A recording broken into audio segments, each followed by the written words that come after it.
Hello students. Today I am going to emphasize on the topic importance of water, water potential, its components and significance. Before entering into the topic, let us first understand what actually water is for a living organism. Earth is the only planet in this universe where life is possible because of the availability of water and oxygen. Water is an essential element for life. More than 80% of the fresh weight of cell and tissues are water. It has many uses for organisms, such as it acts as solvent, as a temperature buffer, as a metabolite, and as a living environment. In case of plants, water helps transporting important nutrients within the plant.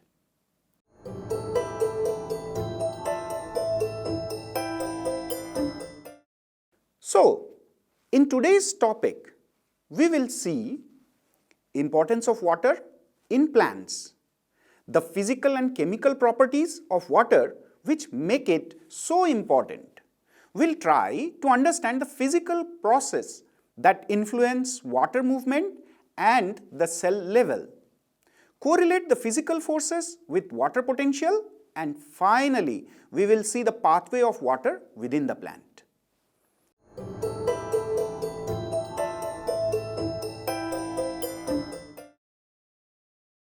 Water is a major constituent of protoplasm and cell sap. Water is the solvent. Mineral nutrients dissolve in it and enter a plant from the soil, as well as they are transported from one part of the cell to another. Water is a medium of metabolic reactions, as well as it participates in various reactions like hydrolysis, respiration, etc. Water imparts turgidity. It provides mechanical support and rigidity to non-lignified plant cells. The elongation phase of cell growth depends on absorption of water. Different types of movement in plants are regulated by water, like nocturnal folding of leaflets of certain plants, swelling and shrinking of guard cells, which led to opening and closing of stomata. These all are regulated by water.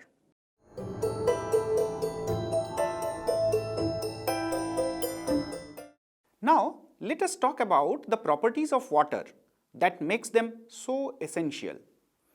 First, we will consider the physical property.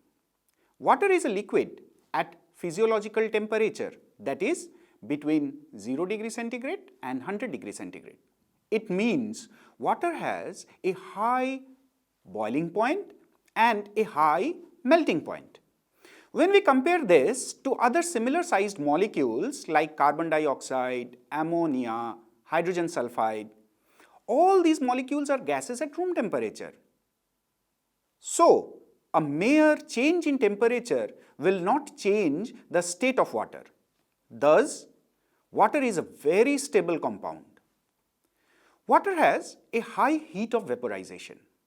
Water needs energy of about 44 kilojoule to convert it from a liquid to a gas. This property is responsible for water's use in evaporative cooling purposes. Water has a high specific heat, that is heat capacity. Water takes 4.184 joule of energy to rise the temperature of 1 gram of water to 1 degree centigrade. Thus, water is slow to heat up and cool down. Or, stated another way, water resists temperature change. This property is important in water's role as a thermal buffer. Water has a high heat of fusion. This means water resists freezing. Energy is required to break the collective hydrogen bonds holding water in a solid configuration. Conversely, a lot of energy, say about 6 kilojoule per mole, must be released by water to freeze. This property is used by citrus growers. prior to light freeze, they spray fruits with water. Ice forms release the heat of fusion, which will help to protect the crop from serious cold damage.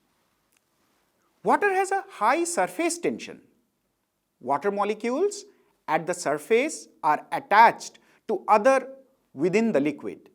This gives them a cohesive force, and as a result, the water can form a column in a capillary like xylem. The density of water decreases on crystallization. This occurs because when ice forms, each water molecule is hydrogen bonded to exactly 4 others. At 4 degree, water is its densest and each water molecule is attracted to slightly more than 4 others. So, it floats in water. Water has high tensile strength and incompressibility. It is not possible to push the piston together if water is put in a tube and on either end of the tube pistons are put. Thus, water is a good hydraulic system because when it is squeezed, it doesn't compress and produce positive pressure. This pressure provides the driving force for cell growth and other plant movement. In a similar fashion, if tube is filled with water and air bubbles are removed from them, pulling the piston away from one another will not break the water column. This will result in a suction. Negative pressure can develop in the water column. Very sizable tension can be generated in a thin water column. Water is transparent to light. This is important because chloroplasts are obviously surrounded by water. If water were opaque, plants couldn't photosynthesize. Now, let us come to the chemical properties of water. Water is a universal solvent. Water dissolves more different kinds of molecules than any other solvent. Water is chemically inert. It doesn't react unless it is enzymatically designed to do so. Water dissociates into protons and hydroxyl ions. This serves as the basis for the pH system. Water affects the shape, stability, and properties of biological molecules because water forms hydrogen shell around them. Now, to maintain the water balance, plant depends on some physiological factors that regulate the movement of water within the plant. They are water current, electroosmosis, suction force of the cell, also called DPD, diffusion, osmosis, and imbibition. Now let us clarify each factors.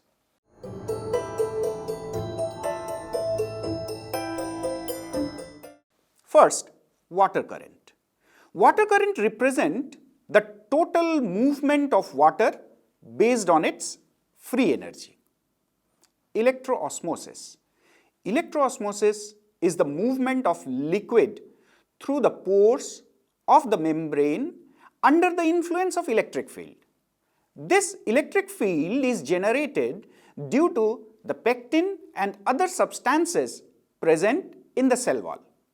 They contain carboxyl groups that dissociates in COO- and H+ ions, which give a negative and a positive charge to the cell. Imbibition. It contributes to water penetration through macromolecules of protein colloids and cellulose pectin microfibrils. Imbibition is based on colloidal and capillary effects and causes an irreversible increase in volume and mass.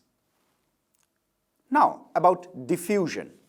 The movement of particles or molecules from a region of higher concentration to a region of lower concentration is called diffusion. Simple diffusion play very important role in the life of plants. Firstly, diffusion help in passive salt uptake. The ions are absorbed due to diffusion. It is an essential step in the exchange of gases during respiration and photosynthesis. During transpiration, water vapor diffuses from the intercellular spaces into the outer atmosphere through open stomata. The diffusing particles have certain pressure called diffusion pressure. It is directly proportional to the number or concentration of diffusing particles. Therefore, the diffusion takes place always from a region of higher diffusion pressure to a region of lower diffusion pressure, that is, along a pressure gradient. Osmosis. It is derived from a Latin word called osmos. Osmos means impulse or urge. It represents the movement of water or solvent molecules through a selectively permeable membrane. The direction of this movement is from a lower concentration to a higher one. As a result of the separation of two solutions by a semi-permeable membrane, a pressure is developed in the solution due to the presence of dissolved solutes in it. This is called osmotic pressure or OP. Osmotic pressure is measured in terms of atmosphere. It is directly proportional to the concentration of the dissolved solute in the solution. More concentrated solution has higher osmotic pressure. Now, to understand the movement of water through the cell, we have to consider cell as an osmotic system. The ability of an extracellular solution to make water move into or out of the cell by osmosis is known as tonicity. A solution's tonicity is related to its osmolarity. What is osmolarity? Osmolarity is the total concentration of all solutes in the solution. A solution with low osmolarity has fewer solute particles per liter of solution, while a solution with high osmolarity has more solute per liter of solution. When solutions of different osmolarity are separated by a membrane permeable to water but not to solute, water will move from the side with lower osmolarity to the side with higher osmolarity. Three terms, hypotonic, hypertonic and isotonic, are used to compare the osmolarity of cells to the osmolarity of extracellular fluid around it. If the extracellular fluid has lower osmolarity than the fluid inside the cell, it is said as hypotonic. Hypo means less than to the cell, and the net flow of water will be into the cell. As a result, the cell swells. The cells are restrained from swelling by inwardly exerted cell wall pressure. The water pressure exerted by the cell contents against the cell wall is called Turgor pressure or TP. Turgor pressure is the actual pressure exerted by the protoplast of the turgid cell against the cell wall. In the reverse case, if the extracellular fluid has higher osmolarity than the cell's cytoplasm, it is said to be hypertonic. Hyper means greater than to the cell, and water will move out of the cell to the region of higher solute concentration. This makes the cell flaccid. In an isotonic solution, the extracellular fluid has the same osmolarity as the cell, and there will be no net movement of water in or out of the cell. Here, iso means the same.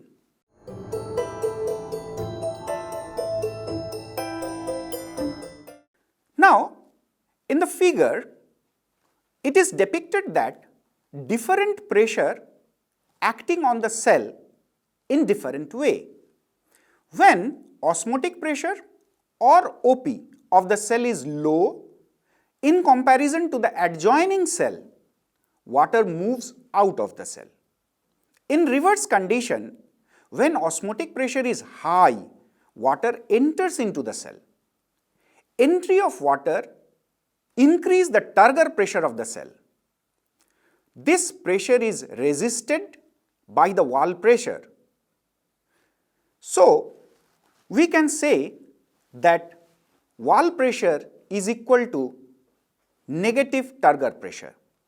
The amount of cell expansion is evidently determined by two factors: the osmotic concentration of the cell sap and the resistance of the wall to stretching, that is Turgor pressure.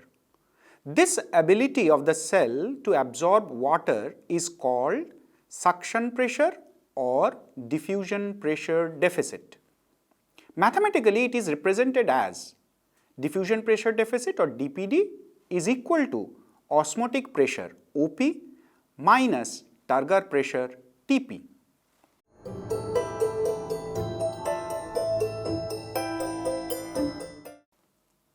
Water potential. It is a modern term coined by Slater and Taylor in 1960, which is equivalent to DPD. It is defined as the difference between the chemical potential of water in a biological system and the chemical potential of pure water at the same temperature and pressure. It is manifested as a force acting on water molecule in a solution separated from a pure water by a membrane that is permeable to water molecule. It is symbolized by psi W. It has a negative value because water potential is reduction in free energy of solvent in a system over a pure water. Water is absorbed by system with lower psi W from another system with higher psi W.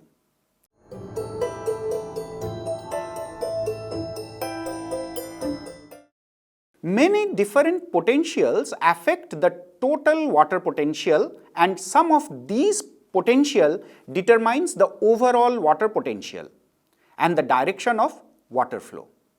Psi W is equal to psi S plus psi P plus psi G plus psi M, where psi W is the water potential, psi S is the solute potential, psi P is the pressure potential, psi G is the gravity potential, and psi M is the potential due to matrix. Solute potential. The relationship of solute concentration to solute potential is given by Van 't Hoff's equation, which is psi S is equal to minus MIRT, where M, which is the concentration of the solute, I is the Van 't Hoff's factor, R is the real gas constant, and T the absolute temperature. Pure water is usually defined as having a solute potential of 0. When a solute is dissolved in water, water molecules are less likely to diffuse away via osmosis than when there is no solute. A solution will have a lower and hence more negative water potential than that of pure water. Therefore, the more solute molecule present, the more negative the solute potential is. Solute potential has important implications for many living organisms. If a living cell with a smaller solute concentration is surrounded by a more concentrated solution, the cell will tend to lose water to the more negative water potential of the surrounding environment. Now let us know what pressure potential is. Pressure potential is based on mechanical pressure and is an important component of the total water potential within the plant cell.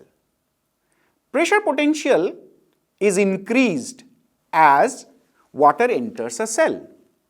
As water passes through the cell wall and cell membrane, it increases the total amount of water present inside the cell, which exerts an outward pressure that is retained by the structural rigidity of the cell wall.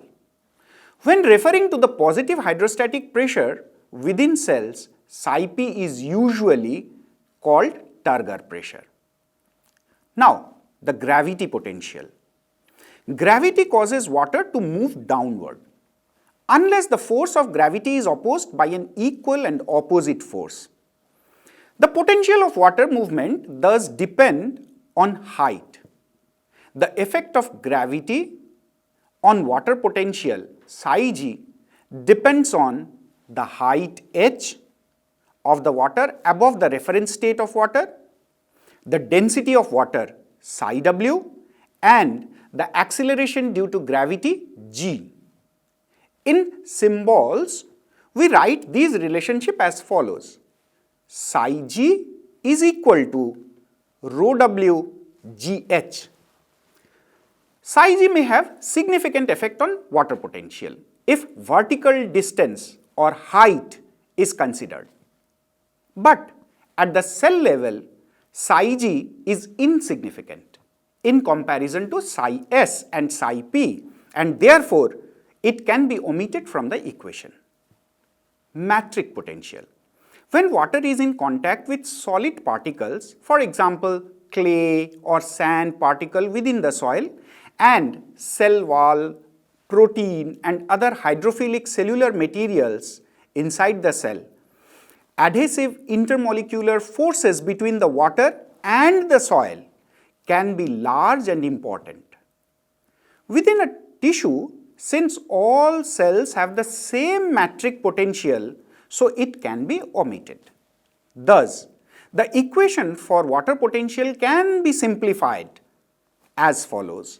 Psi w is equal to psi s plus psi p, where psi s has a negative value and psi p has a positive value.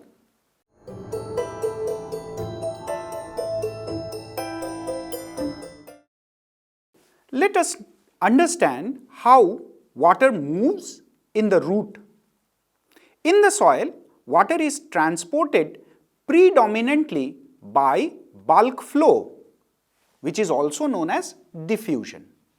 However, when water comes in contact with the root surface, the nature of water transport becomes more complex. From the epidermis to endodermis of the root, there are three pathways through which water can flow. The three pathways are apoplast, transmembrane and symplast pathway. Regarding these pathways, let us clarify. In the apoplast pathway, water moves exclusively through the cell wall without crossing any membrane. The apoplast is the continuous system of the cell wall and intercellular air space in the plant tissue. Here, the movement of water is by simple diffusion.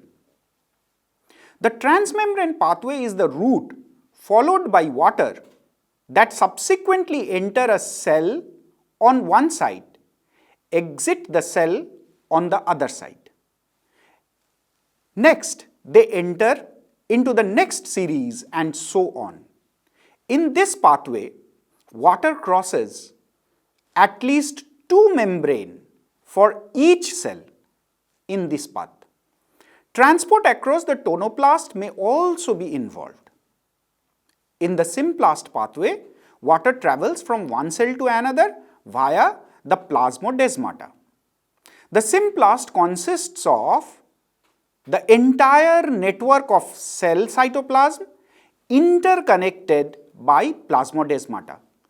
In transmembrane pathway and symplastic pathway, water moves from cell to cell due to difference in the solute potential. At the endodermis, water movement through the apoplast pathway is obstructed due to Casparian strips. The Casparian strip is a band of radial cell wall in the endodermis that is impregnated with the wax-like hydrophobic substances suberin. Suberin acts as a barrier to water and solute movement. The Casparian strip breaks the continuity of the apoplast pathway and force water and solutes to cross the endodermis by passing through the plasma membrane.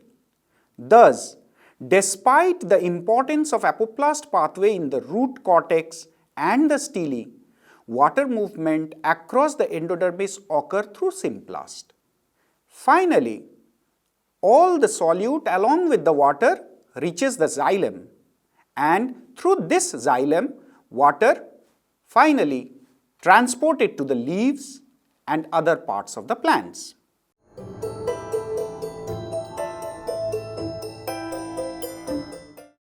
Dear students, now let us summarize what we have gone through this lecture.